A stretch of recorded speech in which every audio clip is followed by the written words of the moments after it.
आकाशवाणी मध्य प्रदेश से प्रस्तुत है प्रादेशिक समाचार।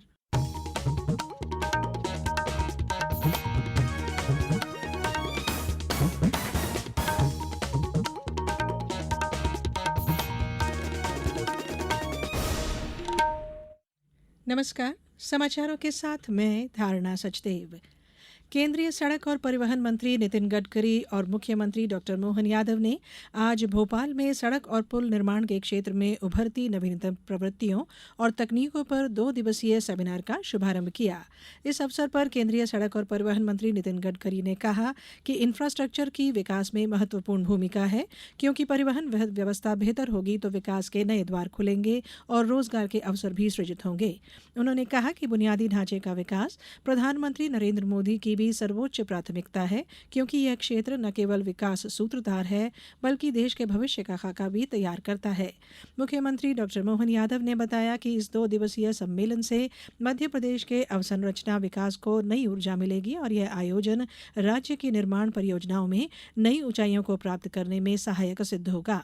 सम्मेलन में सड़क और पुल निर्माण की नवीनतम तकनीकों, सामग्रियों और अनुबंध निष्पादन से जुड़े विभिन्न पहलुओं पर विशेषज्ञ अपने अनुभव और सुझाव साझा करेंगे।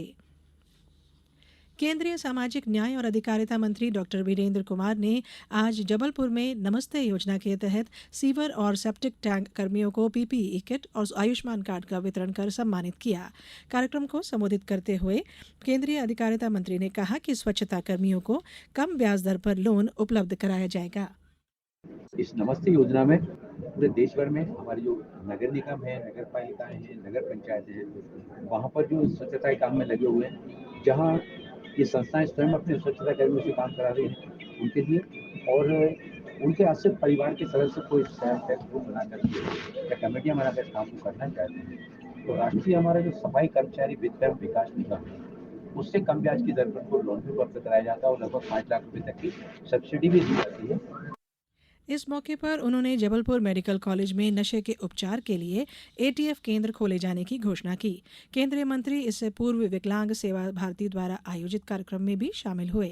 वहीं वे आज शाम जबलपुर में 21वें दिव्य कला मेले का औपचारिक उद्घाटन करेंगे। इसका समापन 27 अक्टूबर को होगा।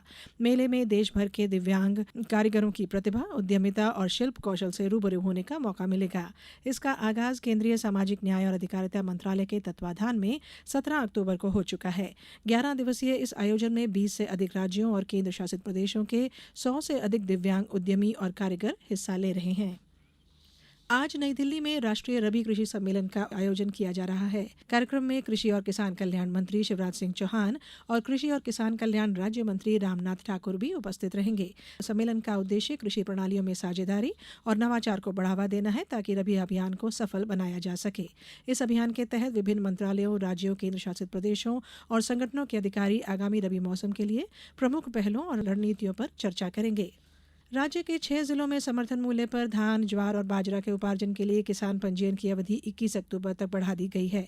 खाद्य नागरिक आपूर्ति और उपभोक्ता संरक्षण मंत्री गोविंद सिंह राजपूत ने बताया है कि किसानों की मांग पर पंजीयन की अवधि नर्मदापुरम, रीवा, सतना, सिंगरौली, दमोह और बैतूल जिले के लिए बढ़ाई गई है। गौरतलब है कि पूरे प्रदेश में 7,66,000 से अधिक किसान पंजीयन कर चुके हैं। मोटे अनाज का उपार्जन 22 नवंबर और धान का उपार्जन 2 दिसंबर से किया जाएगा। तीरंदाजी विश्व कप फाइनल 2024 आज से मेक्सिको में शुरू होगा। भारत की ओर से इसमें 5 खिलाड़ी भाग ले रहे हैं, जिनमें एशियाई खेलों में स्वर्ण पदक विजेता ज्योति सुरेखा वेन्नम, ओलंपिक खिलाड़ी दीपिका कुमारी और धीरज बोम्बदेवरा और प्रियांश और प्रथमेश फोगे शामिल हैं। पुरुषों की कंपाउंड व्यक्तिगत स्पर्धाएं आज भारतीय समयानुसार रात 9:30 बजे से शुरू होंगी। अब कुछ समाचार संक्षेप में। आगरमालवा में जिला विधिक सेवा प्राधिकरण द्वारा विधिक साक्षरता शिविर में मानसिक स्वास्थ्य पर कार्यशाला आयोजित की गई है। कार्यशाला में विद्यार्थियों को गुड व बैड टच की जानकारी देते हुए उनके मौलिक अधिकारों के प्रति जागरूक किया गया। और राज्य पोषित योजना के घटक कृषक प्रशिक्षण सह भ्रमण के तहत नर्मदापुरम जिले के 30 किसानों को उद्यानिकी फसलों, नवीन तकनीकी कृषि अनुसंधान कार्यों का प्रशिक्षण दिया जाएगा। इस बुलेटिन में इतना ही। नमस्कार।